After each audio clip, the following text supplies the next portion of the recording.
प्रेम से बोलिए गौरी पुत्र गणेश भगवान की जय। ओम नमः शिवाय। हरे कृष्णा। आप सभी भक्तों का दिन शुभ और मंगलमय हो। हे प्रिय भक्तों, आज भादो कृष्ण पक्ष की त्रयोदशी तिथि है और आज बुध प्रदोष व्रत है। बुध प्रदोष व्रत के पुण्य प्रताप से साधक के सुख और सौभाग्य में वृद्धि होती है। शास्त्रों के अनुसार प्रदोष का व्रत करने से सभी प्रकार के दोषों का शमन हो जाता है, सभी प्रकार के पाप कर्म समाप्त हो जाते हैं और भगवान शिव की असीम कृपा हमें प्राप्त हो जाती है। किसी भी कारणवश अगर आप यह व्रत नहीं भी कर पाते हैं तो भी प्रदोष व्रत के दिन भगवान भोलेनाथ की आराधना जरूर करनी चाहिए और साथ ही कथा का श्रवण करना चाहिए, क्योंकि इस समय में भगवान भोलेनाथ कैलाश पर्वत पर अपने भवन में नृत्य कर रहे होते हैं और अत्यंत प्रसन्न मुद्रा में होते हैं। सभी देवी देवता उनकी स्तुति कर रहे होते हैं। ऐसे में जो भी भक्त त्रयोदशी तिथि की संध्या काल में अर्थात प्रदोष काल में भगवान शिव की पूजा करते हैं और कथा श्रवण करते हैं, उनकी समस्त मनोकामनाएं भगवान भोलेनाथ पूर्ण कर देते हैं। इसीलिए प्रदोष काल की पूजा अत्यंत आवश्यक है और साथ ही कथा सुनने से ऐश्वर्य और विजय का शुभ वरदान भी मिलता है।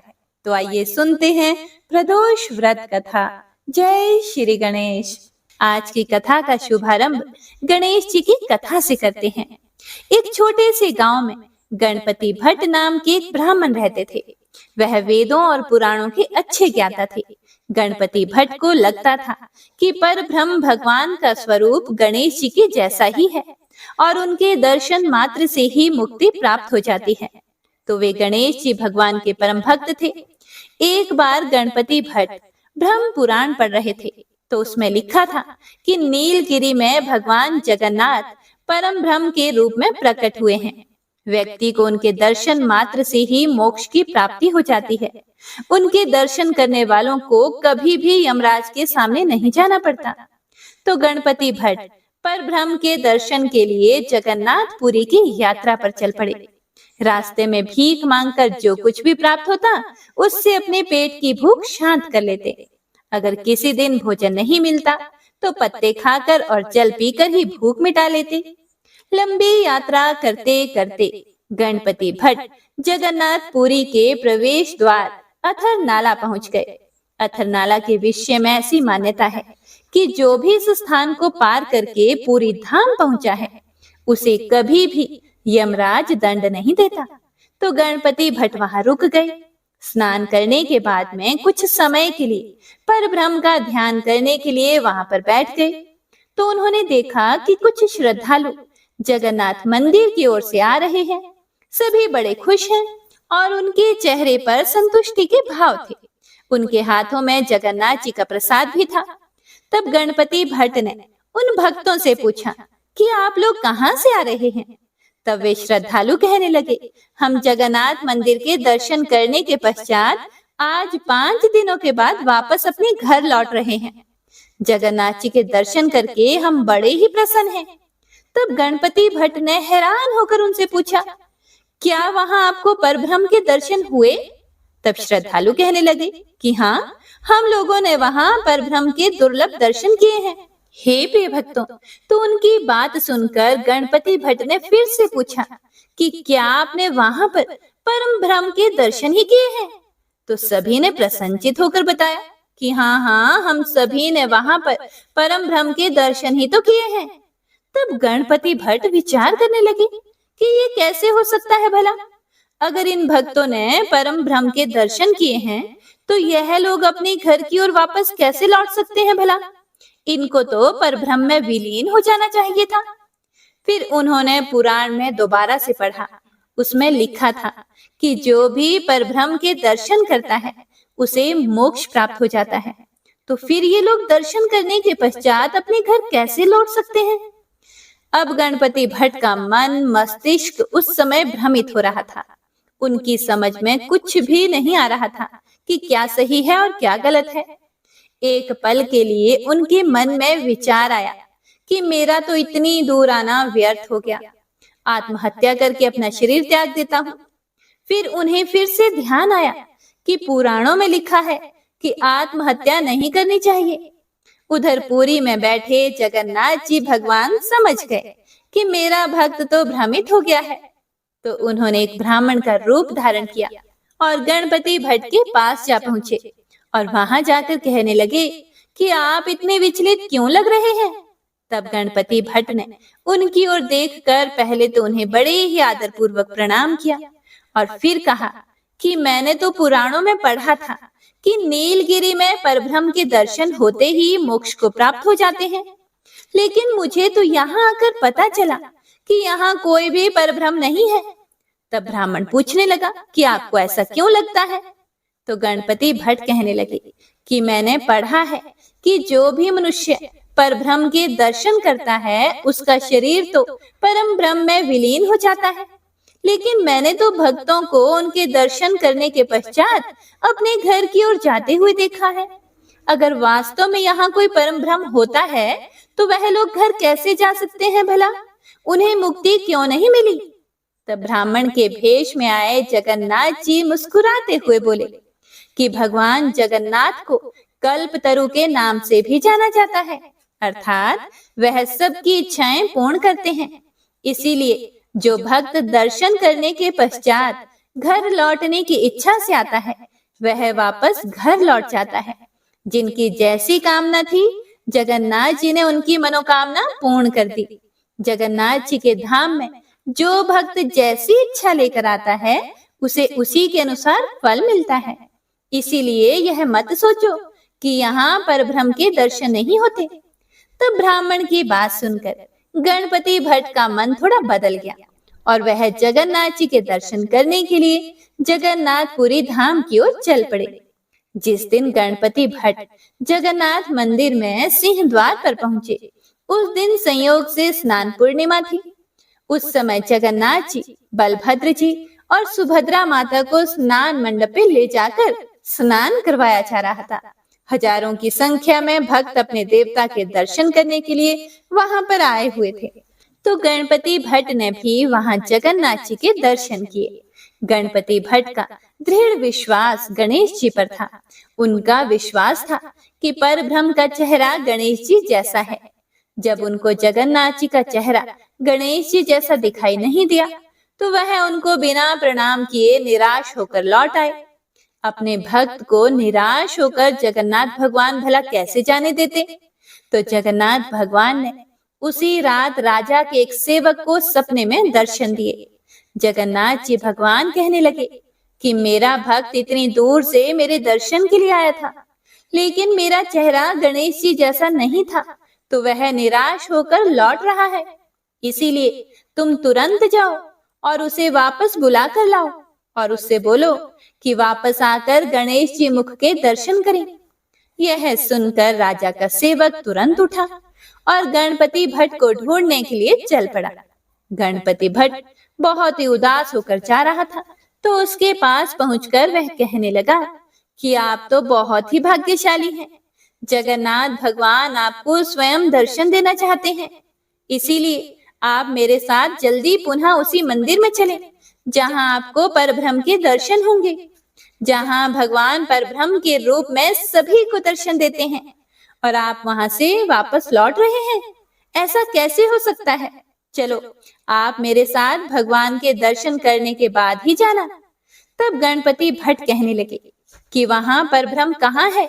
उनका चेहरा गणेश जी जैसा नहीं है और मेरा तो दृढ़ विश्वास है कि परम ब्रह्म का चेहरा गणेश जी के मुख के समान है।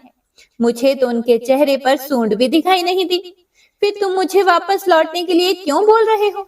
तब वह सेवक बोला कि आप एक बार दोबारा से मंदिर जाएं, आपको इस बार परब्रह्म के स्वरूप में गणेश जी का चेहरा दिखाई देगा। इस तरह राजा के सेवक के बार बार अनुरोध करने पर गणपति भट्ट फिर से मंदिर में गए। इस बार उन्हें भगवान जगन्नाथ और बलभद्र के चेहरे पर एक बड़ी सूंड और सुंदर दंत के दर्शन हुए, तो जिसे देखकर गणपति भट्ट ने प्रसन्न होकर उनकी स्तुति की। गणपति भट्ट परब्रह्म के ध्यान में लीन होकर पृथ्वी पर गिर पड़े और उनकी आत्मा प्रभु में विलीन हो गई। वहां पर उपस्थित भक्त इस बात के प्रत्यक्षदर्शी बने। हे प्रिय भक्तों, ऐसा कहा जाता है कि उसके पश्चात से ही स्नान पूर्णिमा के दिन जगन्नाथ जी का हाथी भेष या फिर गजानन भेष बनाया जाता है। तो यह थी गणेश जी के परम भक्त की कहानी। तो सभी भक्तजन एक बार प्रेम से बोलिए गणपति गजानन की जय। श्री सूत जी महाराज बुध प्रदोष व्रत कथा सुनाते हुए बोले कि बुध प्रदोष व्रत की कथा के अनुसार एक पुरुष का नया नया विवाह हुआ था। विवाह के 2 दिनों बाद उसकी पत्नी मायके चली गई और कुछ दिनों के बाद वह पुरुष अपनी पत्नी को लेने अपने ससुराल गया। बुधवार को जब वह पत्नी के साथ लौटने लगा तो ससुराल वालों ने उसे रोकने का प्रयत्न किया कि लड़की की विदाई के लिए बुधवार का दिन शुभ नहीं होता, लेकिन वह नहीं माना और पत्नी के साथ बैलगाड़ी में चल पड़ा। विवश होकर सास ससुर ने अपने जमाई और पुत्री को भारी मन से विदा किया। नगर के बाहर पहुंचने पर पत्नी को प्यास लगी। पुरुष लोटा लेकर पानी की तलाश में चल पड़ा। पत्नी एक पेड़ के नीचे बैठ गई और थोड़ी देर बाद पुरुष पानी लेकर वापस लौटा। तब उसने देखा कि उसकी पत्नी किसी के साथ हंस हंस कर बातें कर रही है और उसके लोटे से पानी पी रही है। उसको बड़ा क्रोध आया। जब वह उसके पास पहुंचा तो उसके तो आश्चर्य का कोई ठिकाना ना रहा, क्योंकि उस आदमी की सूरत उसी की तरह थी। पत्नी भी सोच में पड़ गई कि दोनों पुरुष में से मेरा असली पति कौन है। दोनों पुरुष आपस में झगड़ने लगे। धीरे धीरे वहां पर काफी भीड़ इकट्ठा हो गई और सिपाही भी आ गए। हम शक्ल आदमियों को देखकर वे भी आश्चर्य में पड़ गए। उन्होंने स्त्री से पूछा कि उसका असली पति कौन है। वह भी चुप रही। वह भी पहचान नहीं पाई कि मेरा असली पति कौन है। आखिरकार फिर वह पुरुष मन ही मन भोलेनाथ को याद करने लगा और उनसे क्षमा याचना करने लगा कि हे भोलेनाथ, मुझे क्षमा कीजिए। मैंने अपने ससुराल वालों की बात नहीं मानी और अपनी पत्नी को बुधवार के दिन विदा कराकर ले आया। हे प्रभु, किसी भी प्रकार से मुझे इस परेशानी से बाहर निकालिए। मैं जीवन में कभी भी ऐसी गलती दोबारा नहीं करूंगा।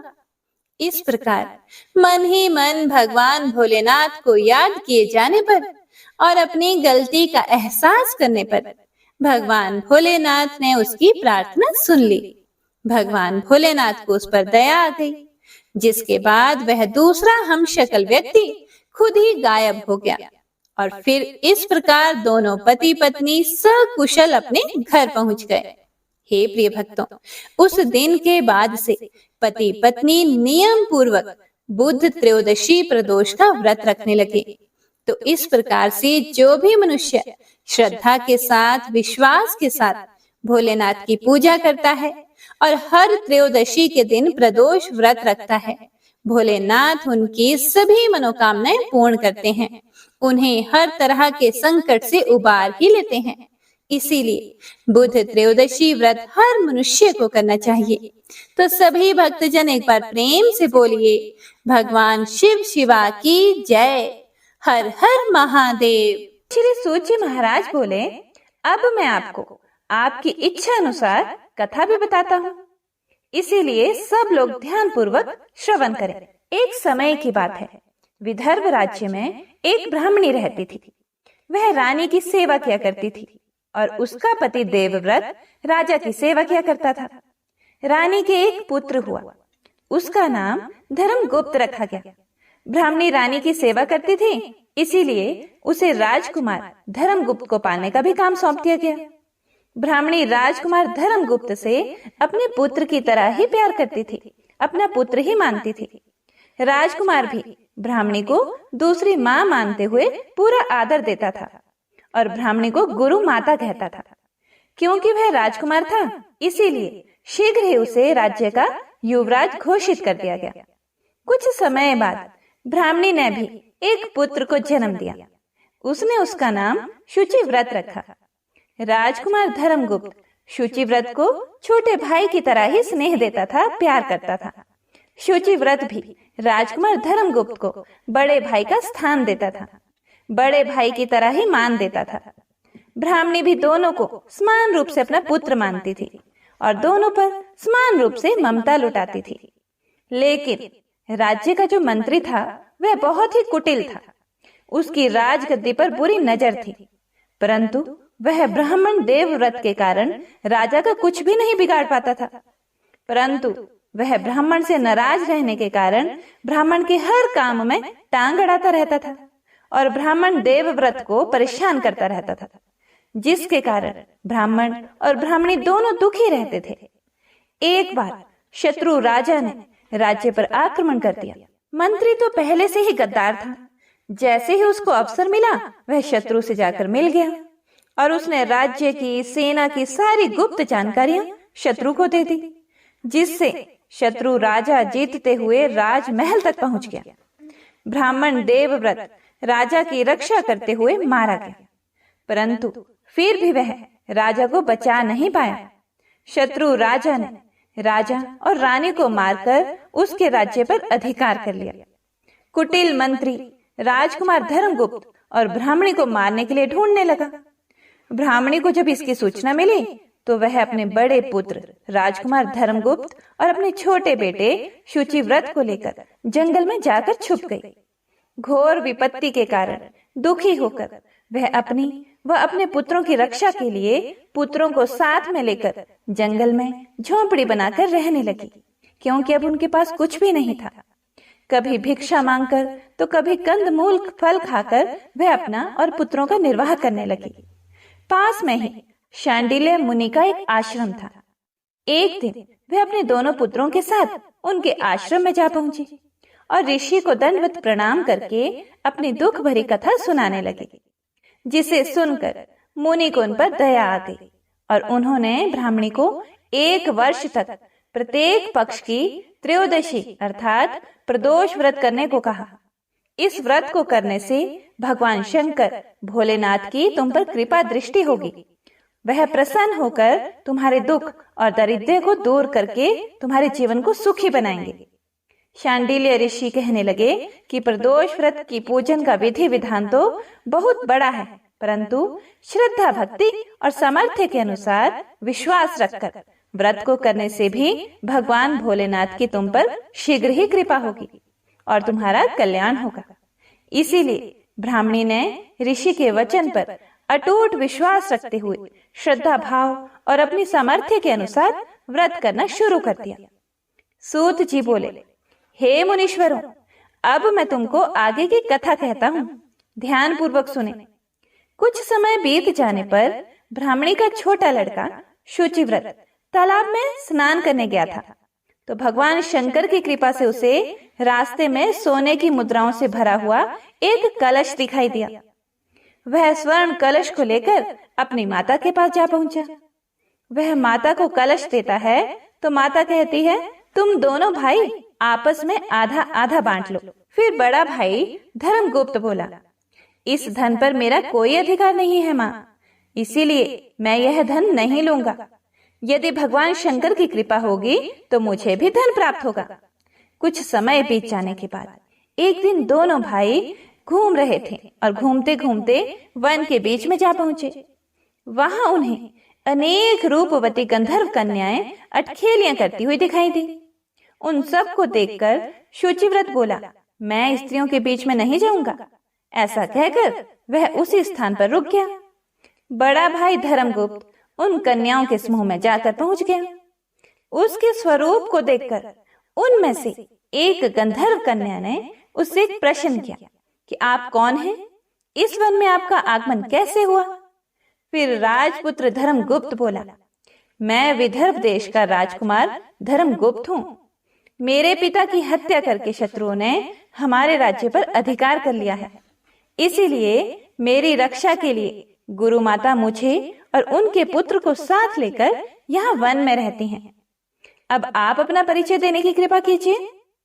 तब वह गंधर्व कन्या बोली, मैं विद्रवक नामक गंधर्व की पुत्री अंशुमति हूँ। मैंने अपनी सूक्ष्म बुद्धि द्वारा आपके मन की भावना जान ली है कि आप मुझ पर अनुरक्त हैं। मेरा मन भी आपको देखकर चंचल हो रहा है। कदाचित ईश्वर ने हम दोनों को एक दूसरे के लिए ही बनाया होगा। ऐसा कहकर गंधर्व पुत्री ने राजपुत्र के गले में अपनी मणिमाला डाल दी। तब राजपुत्र बोला, हे सुमुखी, मैंने तुम्हारा यह प्रणय उपहार प्रेम से स्वीकार कर लिया है, लेकिन मैं तो बहुत ही ज्यादा निर्धन हूँ। मेरा तुम्हारा विवाह किस प्रकार हो सकेगा? तब अंशुमती बोली, हे राजपुत्र, आप कोई चिंता ना करें। मेरे माता पिता आपको देखकर बहुत ही प्रसन्न होंगे और विवाह की स्वीकृति भी दे देंगे। कल सुबह ही आप यहाँ अवश्य आना। इतना सुनकर राजपुत्र गंधर्व कन्या से विदा लेकर अपने घर को आ गया और घर आकर सारी बातें अपनी माता को बता दी। सूत जी बोले, हे ऋषियों, दूसरे दिन सवेरे राजपुत्र भगवान शिव की पूजा करके अपने भाई शुचिव्रत को साथ लेकर उस वन में गया। उधर वह गंधर्व कन्या अंशुमती भी अपने पिता विद्रवक को अपने साथ लेकर वहां जंगल में आती है।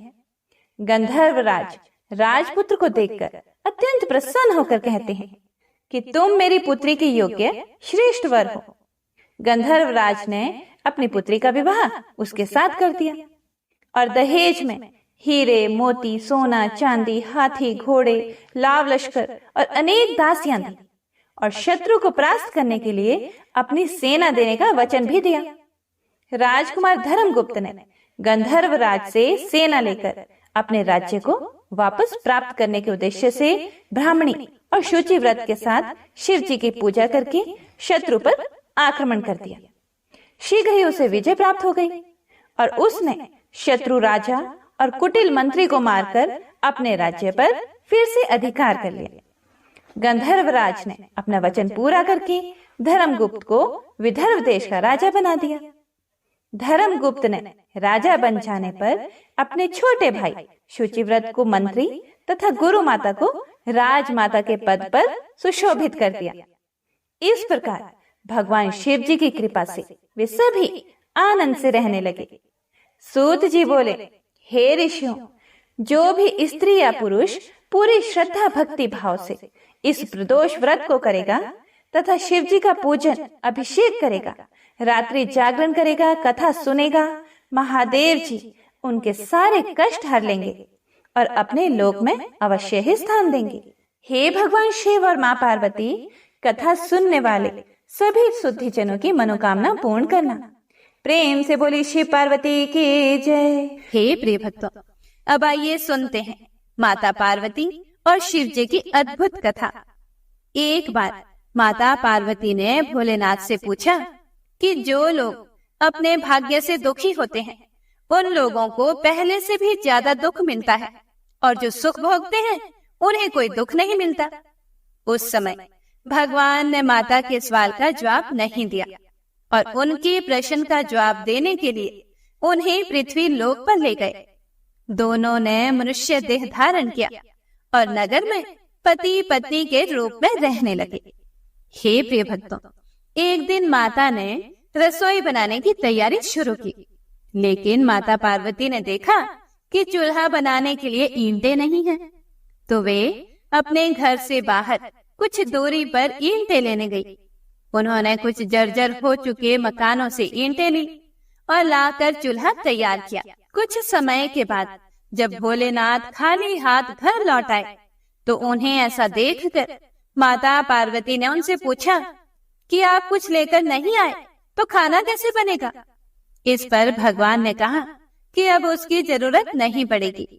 इसके बाद भगवान ने पार्वती जी से पूछा, हे पार्वती, तुम चूल्हा बनाने के लिए इन ईंटों को कहाँ से लेकर आई हो। माता ने कहा कि हे प्रभु, इस गांव में बहुत से ऐसे घर भी हैं जिनका रख रखाव सही ढंग से नहीं हो रहा है। उनकी जर्जर हो चुकी दीवारों से मैं ईंटें निकाल कर ले आई। शिव जी भगवान ने फिर से कहा कि अच्छा, जो घर पहले से खराब थे तुमने उन्हें और खराब कर दिया। तुम मजबूत घरों की दीवारों से भी तो ईंटें ला सकती थी। पार्वती जी बोली कि हे भगवान, उन लोगों ने अपने घरों का रख रखाव अच्छी तरह से किया है और वे सुंदर भी लग रहे हैं, उन्हें बिगाड़ना ठीक नहीं होता।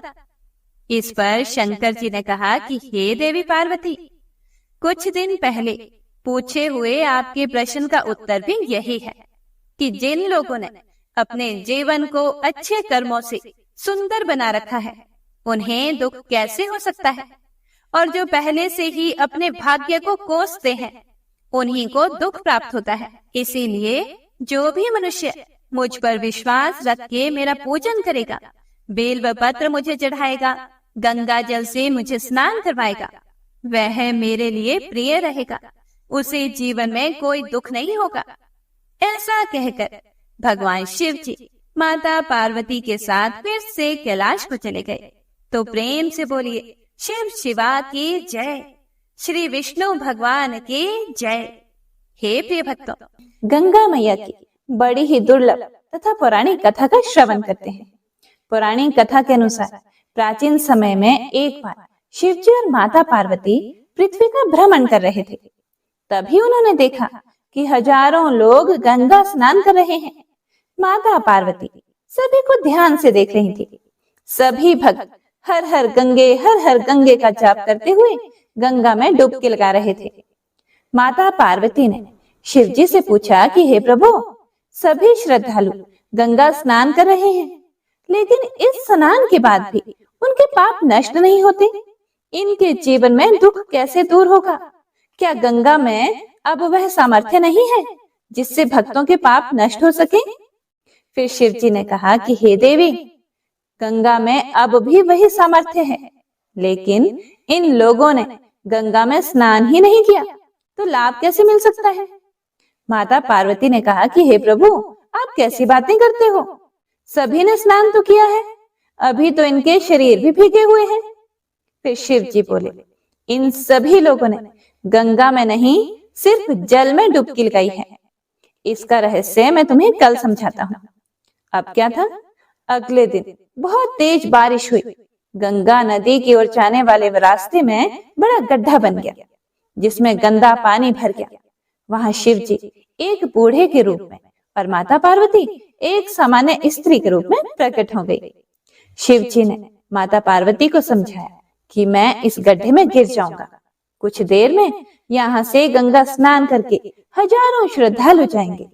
तुम उनसे मुझे इस गड्ढे में से निकालने के लिए मदद मांगना और उनसे कहना कि मुझे वही व्यक्ति हाथ लगाएगा जो निष्पाप हो। अगर किसी पापी ने मुझे हाथ लगाया तो वह भस्म हो जाएगा। इस तरह समझाकर शिव जी बूढ़े व्यक्ति के रूप में उस गड्ढे में गिर गए। बचाओ बचाओ चिल्लाने लगे। गड्ढे के पास ही बैठी स्त्री भी लोगों से मदद मांगने लगी कि उसके पति गिर गए हैं, उन्हें कोई गड्ढे से निकालने में मदद करें। काफी लोग वहां इकट्ठा हो गए। जब लोग बूढ़े को गड्ढे से निकालने के लिए आगे बढ़ते तो स्त्री उनसे कहती कि इन्हें वही व्यक्ति हाथ लगाए जो निष्पाप हो, वरना वह भस्म हो जाएगा। यह सुनते ही सब लोग पीछे हट जाते। सभी ने सोचा कि ऐसा ना हो कि इनकी मदद करने के चक्कर में हम किसी मुसीबत में फंस जाएं। ऐसा सोचकर लोग वहां से निकल गए। गंगा स्नान करके लोग आ रहे थे, लेकिन कोई भी बूढ़े की मदद करने के लिए आगे नहीं बढ़ रहा था। ऐसे ही शाम हो गई। तभी शिव जी ने पार्वती जी से कहा कि हे देवी, देखा, यहाँ ऐसा कोई भी नहीं आया जिसने आस्था और विश्वास के साथ गंगा स्नान किया हो। तभी वहां पर एक युवक आया। वह हर गंगे का जाप कर रहा था। उसने बूढ़े को गड्ढे में फंसा देखा तो वह मदद करने के लिए आगे बढ़ा। तभी पार्वती रूपी स्त्री ने कहा कि इन्हें वही व्यक्ति बाहर निकाल सकता है जो निष्पाप हो। क्या तुम पूरी तरह से निष्पाप हो? उस व्यक्ति ने कहा कि हे माते, आपको मेरे निष्पाप होने पर संदेह क्यों है? मैं अभी अभी गंगा स्नान करके आया हूँ। गंगा में नहाने के बाद भी पाप रहते हैं क्या? आस्था के साथ गंगा स्नान से मैं पूरी तरह पवित्र हो गया हूँ। मेरे सभी पाप धुल गए हैं, ऐसा मेरा विश्वास है। इतना बोलकर युवक ने बूढ़े को गड्ढे से बाहर निकाला। शिव जी और माता पार्वती उस युवक से बहुत ही प्रसन्न हुए और अपने वास्तविक रूप में दर्शन दिए। माता पार्वती समझ गई कि हजारों लोगों में से एक व्यक्ति ने ही आस्था और विश्वास के साथ गंगा स्नान किया है। बाकी सब सिर्फ स्नान करते हैं, इसीलिए उनके पाप नहीं धुलते और जीवन में पाप बने रहते हैं। इस कथा का तात्पर्य यह है कि आप कोई भी व्रत कर रहे हैं तो गंगा स्नान करने जाएं तो पूरी श्रद्धा के साथ स्नान करें, यह सोचकर कि मैं स्नान कर रही हूँ या कर रहा हूँ तो मेरे पाप धुल जाएंगे, मैं पाप मुक्त होकर भगवान की पूजा कर रहा हूँ। तो प्रेम से बोलिए गंगा मैया की जय, शिव पार्वती की जय। हे प्रिय भक्तों, तो आइए अब सुनते हैं लप्सी और तप्सी की कहानी। यह एक पौराणिक लोक कथा है। इस कथा के अनुसार एक लप्सी था तथा एक तप्सी था। तप्सी सदैव भगवान की तपस्या में लीन रहता था और लप्सी रोजाना 1.25 सेर की लापसी बनाकर भगवान का भोग लगाकर खा लेता था। एक दिन वह दोनों लड़ने लगे। तप्सी बोला, मैं रोजाना भगवान की तपस्या करता हूँ, इसीलिए मैं बड़ा हूँ। तो लप्सी बोला कि मैं रोज भगवान को 1.25 सेर लापसी का भोग लगाता हूँ, इसीलिए मैं बड़ा हूँ। तभी देव मुनि और परम वैष्णव ब्रह्मा जी के मानस पुत्र और महाज्ञानी नारद जी वहां से गुजर रहे थे। उन्होंने लप्सी और तप्सी दोनों को लड़ते हुए देखकर उनसे पूछा कि तुम दोनों क्यों लड़ रहे हो। तब तप्सी ने खुद के बड़ा होने का कारण बताया और लप्सी ने अपने सर्वश्रेष्ठ होने का कारण बताया। उन दोनों की पूरी बात सुनकर महाचतुर भक्त शिरोमणि नारद जी बोले कि तुम दोनों का फैसला मैं कर दूंगा। दूसरे दिन लप्सी और तप्सी नहाकर अपनी रोज की भक्ति करने के लिए गए तो नारद जी ने छुपकर 1.25 करोड़ की एक अत्यंत बहुमूल्य रत्न जड़ित और दुर्लभ मणियों से बनी अंगूठी उन दोनों के सामने रख दी। हे प्रिय भक्तों, तप्सी की नजर जब अंगूठी पर पड़ी तो उसने चुपचाप अंगूठी उठाकर अपने नीचे दबा ली। लप्सी की नजर अंगूठी पर पड़ी लेकिन उसने ध्यान ही नहीं दिया और भगवान को भोग लगाकर लापसी खाने लगा। इसके बाद नारद जी उन दोनों के सामने आए तो दोनों ने हे नारद जी से पूछा, हे मुनि श्रेष्ठ, अब आप अपना निर्णय बताइए कि हम में से कौन बड़ा है, किसकी भक्ति श्रेष्ठ है। तो नारद जी ने तप्सी से खड़ा होने को कहा। जब वह खड़ा हुआ तो उसके नीचे दबी अंगूठी उन्हें दिखाई पड़ी। नारद जी ने तप्सी से कहा कि तपस्या करने के बाद भी तुम्हारी चोरी करने की आदत नहीं गई, इसीलिए लप्सी बड़ा है और तुम्हें तुम्हारी तपस्या का कोई भी फल नहीं मिलेगा। हे प्रिय भक्तों, तब तप्सी बड़ा शर्मिंदा होकर नारद जी से माफी मांगने लगा। उसने नारद जी से पूछा कि मुझे मेरी तपस्या का फल कैसे मिलेगा। तब नारद जी ने उससे कहा कि यदि कोई गाय और कुत्ते की रोटी को नहीं बनाएगा, यदि कोई ब्राह्मण को भोजन करवाकर दक्षिणा नहीं देगा, तो उनके दान धर्म का फल, उन लोगों की पूजा का फल तुझे मिलेगा। यदि कोई सुहागिनी साड़ी के साथ ऊपरी अंगोछा का दान नहीं देगा तो वह फल तुझे मिलेगा। यदि कोई दिए से दिया जलाए तो वह फल भी तुझे मिलेगा। यदि कोई सारी कहानी सुने लेकिन तुम्हारी कहानी नहीं सुने तो उसकी पूजा का फल भी तुझे मिलेगा। हे प्रिय भक्तों, उसी दिन से हर व्रत कथा कहानी के साथ लप्सी तप्सी की यह कहानी भी अवश्य सुनी और कही जाती है। तो आइए अब सुनते हैं शिव चालीसा। जय गणेश गिरिजा सुवन, मंगल मूल सुजान, कहत अयोध्या दास तुम, देहु अभय वरदान। जय गिरिजापति दीन दयाला, सदा करत संतन प्रतिपाला। भाल चंद्रमा सोहत नीके, कानन कुंडल नागफनी के। अंग गौर शिर गंग बहाए, मुंड माल तन चार लगाए। वस्त्र खाल बागंबर सोहे, छवि को देखी नागमन मोहे।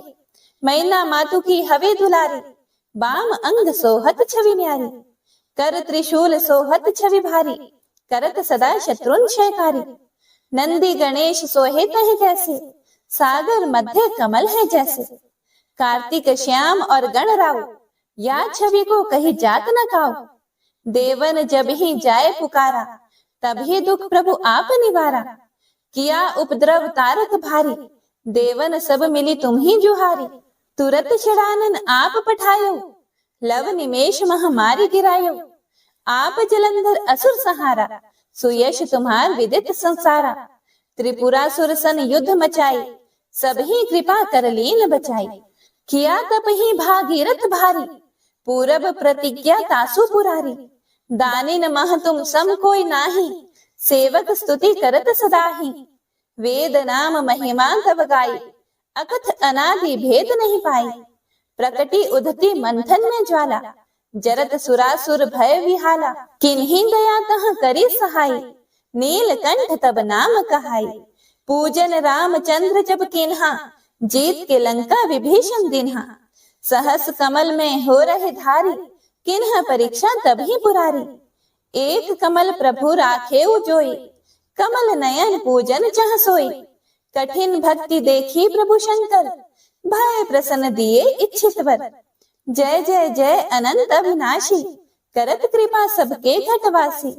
दुष्ट सकल नित मोहि सतावे, भ्रमत रहूं मोहि चैन न आवे।